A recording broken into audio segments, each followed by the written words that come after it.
Hello प्यारे बच्चों, आपके ही YouTube channel all in one exam pass पर आप सभी का स्वागत है। आज मैं क्लास 10th इंग्लिश का जो 2024 में परीक्षा होने वाला है उसका मैं 50 मोस्ट इम्पॉर्टेंट ऑब्जेक्टिव क्वेश्चंस लेकर आया हूं, जो आपके एग्ज़ाम में निश्चित रूप से पूछे जाएंगे। वैसे तो बिहार बोर्ड में इंग्लिश का बहुत सारे ऐसे बच्चा है जो सोचते हैं कि इंग्लिश में अगर हम पास नहीं हुए तो क्या हो जाएगा, कोई फ़र्क नहीं पड़ता है। लेकिन बहुत फ़र्क पड़ता है। कोई भी अगर जॉब आपको मतलब करना है तो मैट्रिक का इंग्लिश में भी पूछता है। इसीलिए मैं सोचा हूँ कि इंग्लिश का भी आपके लिए वीडियो बनाऊँ। तो मैं आशा करता हूँ कि आप लोग इस वीडियो को शुरू से लेकर ज़रूर देखेंगे, ताकि आपसे एक भी ऑब्जेक्टिव क्वेश्चन इंग्लिश में ना छूटे। तो चलिए मैं इस वीडियो के पहले प्रश्न की ओर चलता हूँ। पहला प्रश्न कह रहा है कि the peace for living is written by, जो हमारा चैप्टर है the peace for living is written by, वो किसके द्वारा लिखा गया है, इसका लेखक कौन है। इसका राइट आंसर होगा आपका सी नंबर, आर.सी. हॉटसन। कौन है? आर.सी. हॉटसन। ऑप्शन नंबर सी होगा। अगला सवाल है वेयर डिड द रिटर, कह रहा है कि where did the writer of the fish for living watch the play. Where did the writer, कह रहा है कि जो द पीस फॉर लिविंग के जो राइटर है आर.सी. हॉटसन, तो वह नाटक कहाँ देखे। इसका राइट आंसर होगा बी, यानी दुबई में देखे। Sorry, Dublin. क्या होगा? डबलिन में देखे। अगला सवाल है R C. Hotson was dash dash dash. इसका मतलब डॉट का मतलब डैश डैश डैश। यहाँ पर क्या भराएगा? मतलब आर.सी. हॉटसन क्या थे? तो वो एक क्या थे? वह एक ब्रिटिश नॉवलिस्ट थे। इसका राइट आंसर होगा बी, क्या थे? ब्रिटिश नॉवलिस्ट थे। अगला सवाल है the main character in peace for living which the author so was an dash corn merchant. कह रहा है कि पीस फॉर लिविंग में जो मुख्य पात्र था, तो उस व्यापारी ने क्या देखा, मतलब उस व्यापारी के क्या देखा। इसका राइट आंसर होगा आपका ए, यानी इल्डरली, यानी बुजुर्ग व्यक्ति ने देखा। कह रहा है कि जो मुख्य पात्र जिसे लेखक ने देखा वह एक मकई का व्यापारी था। क्या था? मकई का व्यापारी। तो वो कौन था? तो आपको बताया है कि वह इल्डरली था, यानी बुजुर्ग था। कौन था? बुजुर्ग था। अगला सवाल कह रहा है कि the author admits that quick travel doesn't give the traveller the real of travel. लेखक स्वीकार करता है कि यात्रा यात्री को एहसास नहीं कराता है। क्या नहीं कराता है? इसका राइट आंसर होगा प्लीजर, यानी प्लीजर का मतलब होता है खुशी, आनंद नहीं कराता है। अगला सवाल है आपका who wrote the poetry God made the country. कह रहा है कि God made the country poetry का लेखक कौन है, किसने लिखा। रोट मतलब होता है लेखक, लिखा। इसका राइट आंसर होगा आपका बी नंबर, विलियम कॉपर। कौन लिखा? William Cowper. अगला सवाल है कह रहा है कि पांडा William Cowper may be said the to be giving in his poem a foretaste of the poetry of dance. कह रहा है कि कहा जाता है कि जो पांडा विलियम कॉपर है वह कविता में किसको पूर्वाभास दे रहे हैं। इसका राइट आंसर होगा बी नंबर, पूरन सिंह को दे रहे हैं। अगला सवाल है according to poetry who made the town. किसके द्वारा यह पोट्री बना है? इसका राइट आंसर होगा सी नंबर, मैन के द्वारा। सवाल है कह रहा है कि where do you find health and virtue. कह रहा है कि where do you find health and virtue, कि आप कहाँ स्वास्थ्य और भलाई, सदाचार, गुण खोजते हैं। वर्च्यू मतलब होता है कि भलाई, सदाचार, गुण। हेल्थ मतलब स्वास्थ्य। आप कहाँ खोजते हैं? इसका राइट आंसर होगा गांव में, यानी विलेज में। अगला सवाल है what has made the men idle, कह रहा है कि what has made the man, कह रहा है कि आदमी को क्या बेकार बना दिया है, आदमी को क्या बेकार बना दिया है। इसका राइट आंसर होगा आपका B number, comfortable devices. Comfortable devices जो है वो आदमी को एकदम बेकार बना दिया है। अगला सवाल है कि who has written this article January night, कह रहा है कि जनवरी नाइट जो चैप्टर है इस आर्टिकल को किसने लिखा है। इसका राइट आंसर होगा आपका ए नंबर, प्रेमचंद ने लिखा है। अगला सवाल है कि Premchand is originally known as, जो प्रेमचंद है वह ओरिजिनली नोन एज किसके जाने जाते हैं, ओरिजिनली किसे जाने जाते हैं। इसका राइट आंसर होगा आपका बी नंबर, धनपत राय, यानी धनपत राय के रूप में जाने जाते हैं ओरिजिनली। अगला सवाल है which of the following work of Premchand was band by the British government, निम्नलिखित में से किस काम को प्रेमचंद ने ब्रिटिश गवर्नमेंट को बैन लगा दिया था। इसका राइट आंसर होगा आपका सी नंबर, सोए वतन। अगला सवाल है कह रहा है कि हु वाज हैकू, हैकू कौन है। इसका राइट आंसर होगा आपका बी नंबर, ए टेनेंट फार्मर। कौन है, ए टेनेंट फार्मर, यहाँ पर हल्कू है। अगला सवाल है कह रहा है कि what kind of woman was Munni, यानी जो मुनि थी वह किस प्रकार की औरत थी। इसका राइट आंसर होगा all of the, all of the above, ऊपर दिया गया सभी। She was the wife of Halku, यहाँ पर आई दिया है, हैकू दिया है, हल्कू होगा, गलती छाप दिया है।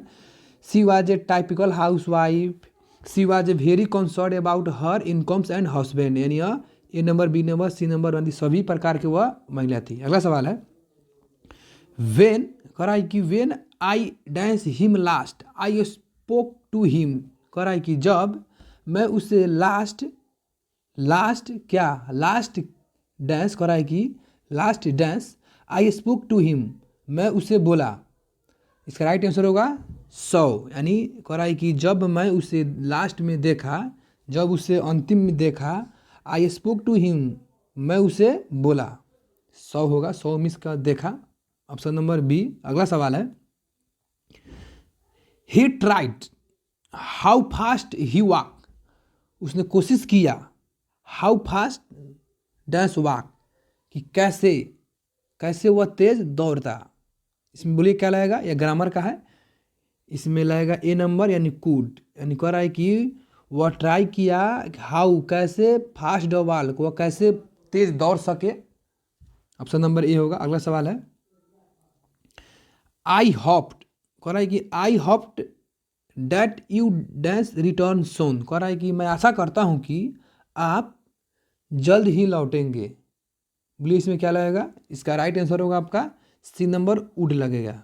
अगला सवाल है our holy books tells, our holy books tell, हमारा जो पवित्र किताब है वह हमें बताता है, कहता है डैट मैन मॉर्टल, कि आदमी मरणशील होता है। इसमें क्या लगेगा, डैट मैन इज क्या होगा, मॉर्टल। अगला सवाल है he heard that the cottage dance for sale, रहा है कि उसने सुना कि झोपड़ी बिक्री के लिए है, उसने सुना कि झोपड़ी जो है बिक्री के लिए है। इसका राइट आंसर होगा आपका डी नंबर, आर होगा इसमें। अगला सवाल है कह रहा है कि ही इट्स, कह रहा है कि ही इट्स, वह खाता है कि ही लिव, वह खाता है कि वह रहता है, क्या होगा में, वह खाता है कि वह रहता है। इसमें में लगेगा, यानी ही में लिव, वह रहता है, रह सकता है। अगला सवाल है कह रहा है कि ही स्पोक, उसने बोला, सो इसलिए, फास्ट डैट इसलिए तेज दौड़ता है, कि I dash not follow him, मैं उसे फॉलो नहीं करता हूँ। बोलिए इसमें क्या होगा, आई कुडंट फॉलो हिम, मैं उसे फॉलो नहीं कर सकता था। उसने बोला कि ही स्पोक, उसने बोला, सो इसलिए वह उसने तेज दौड़ा, कि आई कुड नॉट फ्लो ही, मैं उसे फ्लो नहीं कर सकता।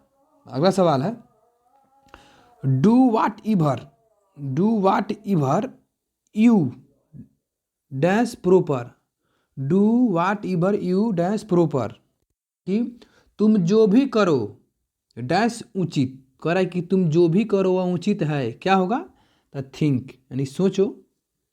अगला सवाल है दिस इज द पैलेस, यह स्थान वेयर मोहन, यह स्थान मोहर का कहाँ है, इस बोलिए क्या होगा, इसमें राइट आंसर होगा आपका बी यानी रहता है, लिप्स मोहन रहता है, जहाँ कहाँ मोहर रहता है, this palace, this is the palace, इस पैलेस इस स्थान या इस स्थान में, इसका राइट आंसर होगा बी लिप्स। अगला सवाल है आई टोल्ड, मैंने उससे कहा, वाई क्यों, आई डैश डैट, बोलिए इसमें क्या होगा, बी नंबर हैड डॉन, मैंने उससे कहा कि क्यों मैं, राइट आंसर होगा बी यानी हैड डॉन, कह रहा है कि मैंने उससे कहा कि मैंने ऐसा क्यों किया है। अगला सवाल है ही सेड टू मी, उसने मुझसे कही, आर यू डॉक्टर, क्या तुम एक डॉक्टर हो, ये आपका नरेशन है, इसका राइट आंसर होगा बी ही आस्क्ड मी, उसने मुझसे कही, उसने मुझसे पूछी if I was A doctor, यदि मैं एक डॉक्टर था। अगला सवाल है सी सेड, उसने कही the Ganga is a beautiful river, कि न जो गंगा है वह एक सुंदर नदी है, इसका राइट आंसर होगा ए नंबर यानी she said that the Ganga is a beautiful river, उसने कहा कि गंगा क्या है, बहुत सुंदर यानी बहुत सुंदर नदी है, बहुत सुंदर नदी है, गंगा एक सुंदर नदी है, उसने कही। अगला सवाल है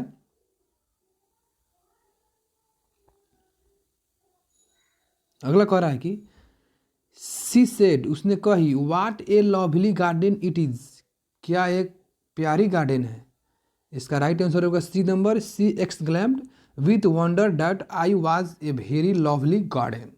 अगला सवाल है सी सेड टू मी, उसने मुझसे कही I can't do this work, मैं यह काम नहीं कर सकता हूँ, इसका राइट आंसर होगा आपका B number he told me that he could not do that work, उसने मुझसे कहा कि वह यह काम नहीं कर सकता। अगला सवाल है the mother said to her doctor, the mother said to her doctor यानी माँ उसकी बेटी से कही गो टू द मार्केट, बाजार जाओ, इसका राइट आंसर होगा आपका C number the mother ordered her doctor to go to the market, यानी उसकी माँ अपनी बच्ची को ऑर्डर दे रही है कि मार्केट जाओ। अगला सवाल है हेल्प द पुअर, बोलिए इसका राइट आंसर क्या होगा, एक्टिव से पैसिव में बनाना है, एक्टिव में दिया है पैसिव में बनाना है, इसका राइट आंसर होगा ए नंबर कि the poor should be help, the poor should be help, गरीबों की मदद करना चाहिए। अगला सवाल है the children are playing in the same, the children are playing the game, बच्चे इस गेम को खेल रहे हैं, बच्चे गेम खेल रहे हैं, बच्चे खेल खेल रहे हैं, इसका राइट आंसर होगा बी नंबर यानी the game is being played by the children, यानी जो खेल है बच्चे के द्वारा खेला जा रहा है, यह एक्टिव से पैसे में बनाना है। अगला सवाल है I gave a pen to my brother, मैं अपने भाई को एक कलम दिया, इसका राइट आंसर होगा B number my brother was gifts a pen by me, यानी मेरे भाई के द्वारा एक कलम मुझे दिया